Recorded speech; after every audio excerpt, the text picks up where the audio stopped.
Hello friends, நம்ம இன்னைக்கு எதை பற்றி பார்க்க போகிறோம்னா பிராய்லர் ஃபார்மில் பயன்படுத்தும் ஃபீடின் வகைகள். 3 வகையான ஃபீடு பயன்படுத்துவாங்க. அது என்னென்ன ஃபீடு, அது என்னென்ன சைஸில் இருக்கும், எவ்வளோ கேலரிஸ் இருக்கும், எத்தனை நாளைக்கு பயன்படுத்தணும், அதை பற்றி நம்ம பார்க்கலாம். வாங்க வீடியோக்குள்ளே போகலாம். ஃபஸ்ட்டு பார்க்குறது வந்து ப்ரீ பிராய்லர் ஸ்டார்டர், அதாவது பிபிஎஸ். இது வந்து ஒவ்வொரு கம்பெனியும் ஒரு மாதிரி நியூட்ரிஷன் வச்சுருப்பாங்க. அதாவது ஆவரேஜாக 10 to 14 நாள் வரைக்கும் பிபிஎஸ் ஃபீடு வந்து 6 வந்து கொடுக்கணும். அதில் கேலரிஸ் பார்த்தீங்கன்னாக்கா 2850 to 2900 கேலரிஸ் வந்து அந்த ஃபீடில் நியூட்ரிஷனாக இருக்கும். ப்ரோட்டீன் அதிகமாக இருக்கும், எனர்ஜி கம்மியாக இருக்கும்.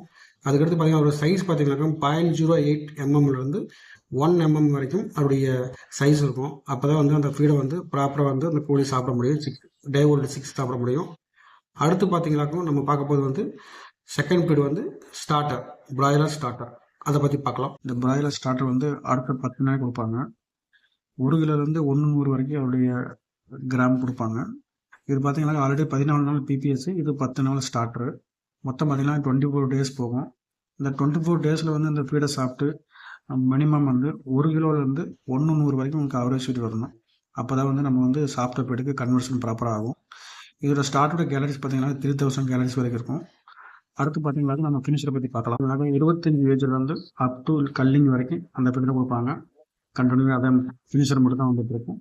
இது வந்தீங்கன்னா ஒவ்வொரு கம்பெனி ஒரு ஒன்று கொடுப்பாங்க. சில மேட் கொடுப்பாங்க, சில கிரம்பிள்ஸ் கொடுப்பாங்க. இது வந்து பெல்லட்டு, 3 mm பெல்லட்டு, சில பெல்லட் கொடுப்பாங்க. அந்தந்த கம்பெனி தகுந்த மாதிரி ஃபீடு வரும். இதை வந்து ப்ராப்பராக கொடுத்து ஒரு 2 கிலோக்கு வந்து 1.5 வெப்சைட் எடுத்தால் தான் நீங்கள் கஷ்டப்பட்டது கொஞ்சமாக பலன் இருக்கும். இது போன்ற வீடியோக்கு பிடிச்சிருந்தா லைக் பண்ணுங்கள், ஷேர் பண்ணுங்கள், சப்ஸ்கிரைப் பண்ணுங்கள்.